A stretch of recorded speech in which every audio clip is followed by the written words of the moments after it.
Hi guys, welcome back to Raising Autism. My name is Veronica and this is my husband, Anthony. And Emma's in the background, so you guys might hear her Making lots of noise. random noises. Yep.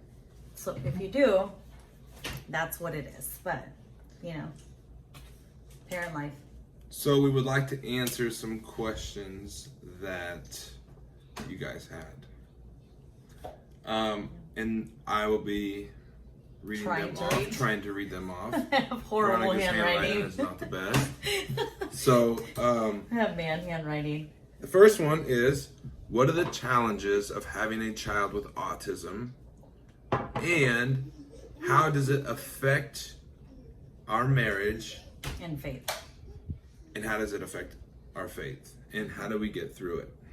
So how does it affect our marriage and faith? And how do we get through it? It's one question, Moreau. Yeah, Moreau. So, what are the challenges of having a child with autism? I'll go first, and then you go. So, for me, the biggest challenge of having a child with autism is I don't know what Emma is trying to tell me or what she feels. And when she's trying to express these things, but I don't understand her, it is a challenge. I want to know how my baby is feeling and what she is thinking, and I can't. And I just want so badly for her to just say, Daddy, pick me up. Put me to sleep. Give me some food. Give me something to drink. Pick me up. Something, anything. Yeah. But nothing right now. For now. So that's mine. For me, is the basically not knowing, the unknown, not knowing if she's going to be able to talk, if she's going to be able to ever communicate with me. I mean, obviously she's either going to, you know, speak through sign language or speak, but still, like, just not knowing what the future is for her yet because she's so young. I think that's like my biggest challenge. So not knowing the future. Not knowing what, yeah. And how does this affect our marriage?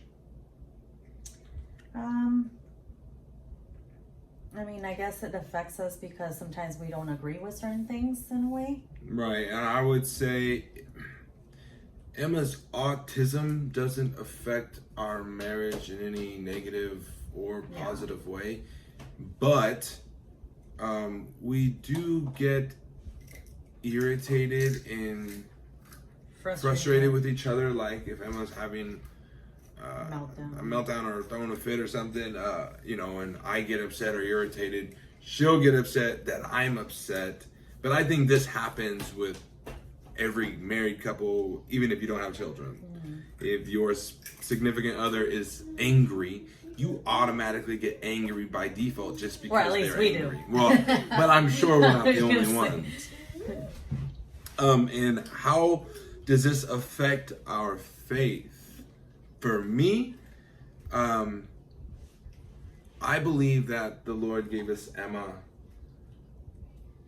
to strengthen our faith, because I believe that in a way this is a test, but a test that will strengthen us as a unit, as a family, to get closer to Christ. So I believe that this is a gift. Emma's autism is a gift from God for the glory of God to bring us closer to God. Yeah, I agree on that. And also just like basically to trust them. It's making us stronger to trust them because we can't change anything. It's all on him. Like he is, he's, you know, when he created Emma this way, and we just have to trust that he knows the way that how we're supposed to raise her. Yeah. The next question was actually, how do we handle Emma's meltdowns without taking our frustration out on each other? Which we kind of answered that. Yeah. And we kind of do take it out on each other. We do. We haven't mastered that yet, but when we do, you guys will be the first ones to know. I don't know if there is any mastering that, but if we I'm sure we can. But yeah, see, that's the thing. If we were, it is only through faith. Yeah, because God gave us that strength, that patience, because that does not come naturally. Yeah, everybody knows that. Yeah. You may be very patient, but we're gonna be definitely praying for that. But it's not. No. I guess let me just correct that. We don't get frustrated with Emma with her meltdowns, we get frustrated with each other with the meltdowns. Right, Yeah. and it's not that I get mad at Emma. I get mad at maybe Us, the situation. I get mad because she's only throwing a fit because she can't tell us what she wants to tell us, and it's not her fault. She's just getting irritated because she can't find the words to say. She doesn't know how to express to it, or we don't know what she's saying and she gets irritated. So it's not her fault, but everyone just gets irritated because there's that barrier of communication. Yeah. But we're praying on that, so hopefully. Yes. Yeah. And it doesn't happen that often, though. No, actually, it really doesn't. Yeah. So this is the third question is, how old was she when she was diagnosed? She was diagnosed a month. Oh no, actually, a month after her birthday, in December. So she was 2 years old. Yeah, when she got diagnosed. Yeah, and Yeah. So what's the next one? The next one is, who took the diagnosis harder? Me or Veronica? Veronica or I or you? We're not very loving. I think that Anthony took it harder. In a way. You think you did? And I thought she took it harder. But I think that we both took it in different ways. Yeah. That's the thing. Veronica's way more emotional.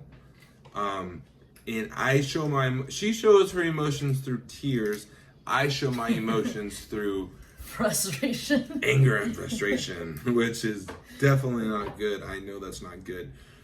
But when I get sad, I kind of get mad. Maybe it's to cover up my sadness. Probably is. I think that's a pride thing. But he doesn't want to cry. Well, I might want to cry, but I cover it up through a red face. Yeah. But I think I took it pretty heavy at first. But then I kind of was like, okay, what do we need to do? How can we get her help? It's going to be okay. She's going to be fine and we're going to get through it type of thing. Yeah. And it's one of those things where every now and then it comes up against, like, I know that she has it, but every now and then it comes up and it'll make me sad again, which, it disappoints me to say that because I don't think that we should be sad. I mean, I know I have to be careful with saying that, but for instance, if we complain, this is the way I see it. If we complain about the weather and say, oh, I hate this weather. What are we saying? Because God created this day and the weather to be this way. So we're complaining about something that God created.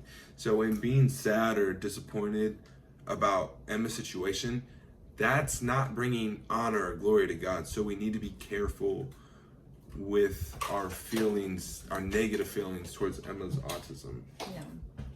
But I feel like I'm more like upset of hoping that she can have a life with like her being able to speak and communicate and stuff like that. I'm not like, that sucks, it happened to me kind of thing. I just feel bad that it happened to her and that she can't, and she doesn't know. But then again, who knows? Maybe this is like the best thing for her. Maybe, I really do think it will be the best thing that she has. That there.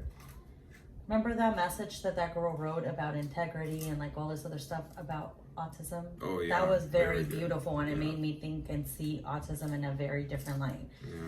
And I'll probably share that message because Yeah, that was a really good message of this girl that left us a message was really amazing, and it made me see Emma in a different light, which was pretty cool. Yeah. So the next question is does Emma show stimming? I think she does with like she does this little, what is it called, swaying? Rocking. She rocks back and forth. I didn't know it was stimming until we went to go get her diagnosed. I thought she was trying to dance when she was doing that. And I was like, oh, look, she's cute, she's dancing. But I guess it's a stimming thing. Like, she goes like this. Yeah. Yeah, and then she'll do circles. Yeah, she'll do circles. And another sign, too, all right, this is more of a sign. I don't know if this is a stim, but she'll close her eyes like when she's walking, or she'll stare at something and not look away while she's walking. She does do different things with stimming. She also will recite her ABCs, which I think is a way of stimming. And she does this. Yeah, like she'll tense up. She'll and tense up release. all of her muscles. And then release, and tense up and release. Yeah. So yes. So yeah, she does definitely do stimming. And they asked because they said that they never seen it on camera. I haven't put the stimming on camera or anything, but. We may be wrong of what is stimming and what's not. So maybe I'm wrong reciting the ABCs over and over. It may not be stimming. I don't know, so I don't want to say it is or it's not. I'm not sure. Yeah, we're really, really new to all of it. So don't. If we say something wrong, we're sorry. Yeah, that's what I was gonna say. We should say that it's since the beginning. Like we are so new to everything. Like even like saying certain words that are not used properly because we're new autism parents. I know that there's some certain things that people don't like us to refer to them as. And so give us a like break. So, yeah, hopefully you guys can understand. So 6 would be, what is our ethnicity? My ethnicity, my mom is 100% Portuguese and my dad is 50% Portuguese. And then Swedish, Irish, and Cherokee Indian. So that makes me 75% Portuguese, and then that other little Let's just say he's Portuguese. Yeah, it's easier to just say Portuguese if you want to sum it up real quick. Round up. You're mostly Portuguese. Yeah, but she calls me a mud. Yeah, you're just everything. Yeah. And I'm full Mexican. I was actually born in Mexico. Oh, that's another story for you guys. Yeah. But yeah, so Emma's Portuguese and Mexican, I guess you could say. Yeah, she's 50-50. She's 100% Spanish? Yeah, Spanish. Yeah, I think they're both Spanish. So, how did we meet?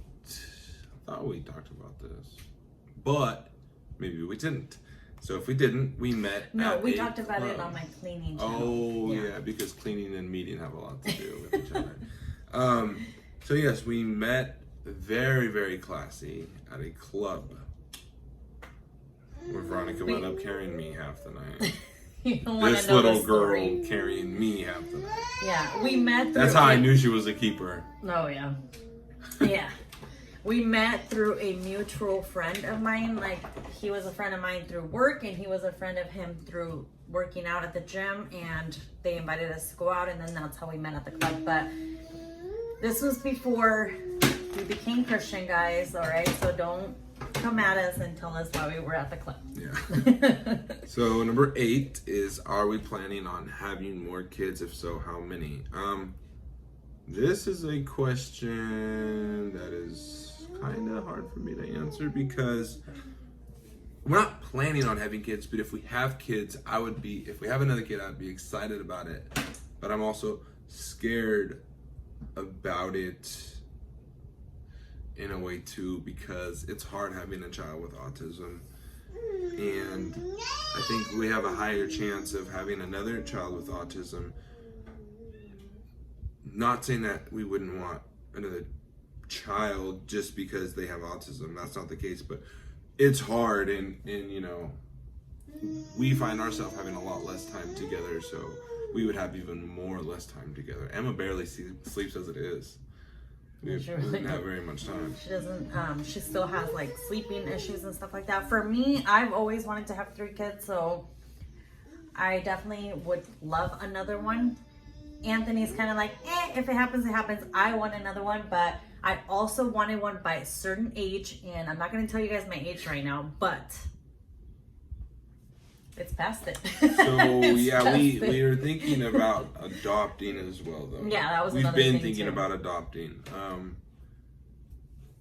But that won't happen for a while if we ever did. Well, I hope not, because I would like to be young when that happens too. But see, we want to adopt when the Lord provides the means for us to adopt. Right now, Well, it's not even about that too. It's more about like the location we're at. We're in an apartment complex. Right, we would want to be in a house before we adopt. Like we don't want to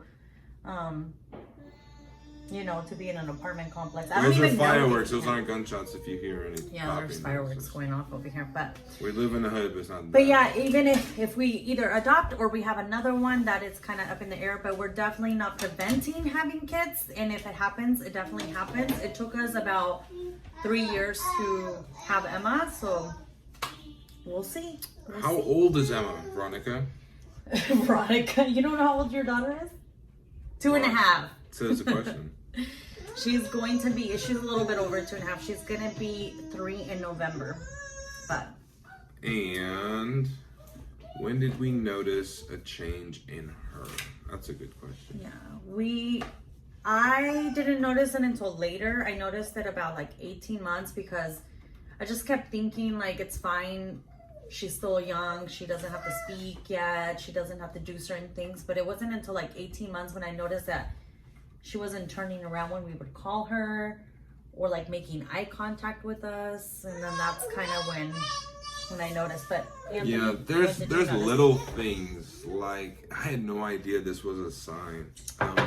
I'd be trying to put her to sleep, rocking her, and she would just look out into nowhere and start laughing as if she's seen something. We thought for the longest time that there may have been some weird spirits or something, and that she was seeing because she was like looking and laughing as if she was seeing something that we can't see. And I looked it up, and these are signs. So she started doing things that I thought, well, that's unusual. And I noticed I figured it out a lot earlier than Veronica did. Yeah. Sorry guys, I left Veronica you guys. disappeared and I ran out of stuff to say. Sorry, I left him because Emma's like making a lot of noise and I didn't know if it was gonna interrupt the video, but she's just tired. She's getting sleepy. It's pretty late. And then what was the next one? That's it. That's 10. No, but we had another one. We had more, baby. Right here. Oh yeah, and then another one was they've been asking questions. You guys been asking questions about my son Adrian, and no, he's not Anthony's. I had a previous relationship, and yeah, I share custody with his dad, so he's with us 50-50. I have him 50% of the time, and then his dad has him 50% of the time. And then also the reason that he's not on the videos a lot is because he doesn't want to be sometimes. So he's here 50% of the time, and then 50% of that time he doesn't want to be in the videos. He likes to be in his room, so he's here. He's just a teenager, so yeah, teenager life. Like sometimes he's like, okay, I'll be in the video. Let's go ahead and go play basketball. The kid ain't camera shy, that's for sure. He's not, but then sometimes he's like, nah, it's okay, not today. So that is why he's not on every single one of the videos. But yeah, there was another one. When did we come to Christ? Oh yes, when did we come to Christ? So for me, It's okay. well, I guess it would be for us at this. I think maybe it would have been me first, but well, I always called myself a Christian, but I think I became a born again believer like 3 years ago. Mm-hmm. Yeah, it was like right before we got pregnant with Emma that happened. Mm-hmm. Yeah. And for myself also, I think it was right after Anthony. I think probably like a couple of months after Anthony. And then we got baptized when I was pregnant with Emma. I'll probably share with you guys like that video about our baptism. I don't know why I was like, we should do a baptism video. We got it on video, so we could do that. There was another one I know that about sums it up for our questions. No, I thought that there was another one. Is that it? Okay. They would be over here. Right here. That's all there is. Okay, then never mind. I think that we are done with the... Yeah, I guess we're done. Sorry, guys. I just wanted to make sure. But I know I'm pretty sure that I missed a couple of you guys because I just asked the question late in the day. So if I missed some of you guys' questions, I'll answer it on another vlog. But anything you want to say, babe? Thank you for the questions. Thank you for actually caring enough to want to know. That's pretty cool. It's pretty cool. Thank you. You're cracking me up. Thank you. Thank you, guys. Thank you. Okay, I got it. Serio. Thank you. Oh my goodness. But anyways, guys, thank you guys for watching, and we'll see you guys next time. And like I said, if I missed any of you guys' questions, we'll answer it on another vlog. And if you guys still have any questions, definitely leave them down below, and then we can answer them as vlogs in the vlogs. Right. Yeah, we can't even talk anymore. It's late. Adios. Bye.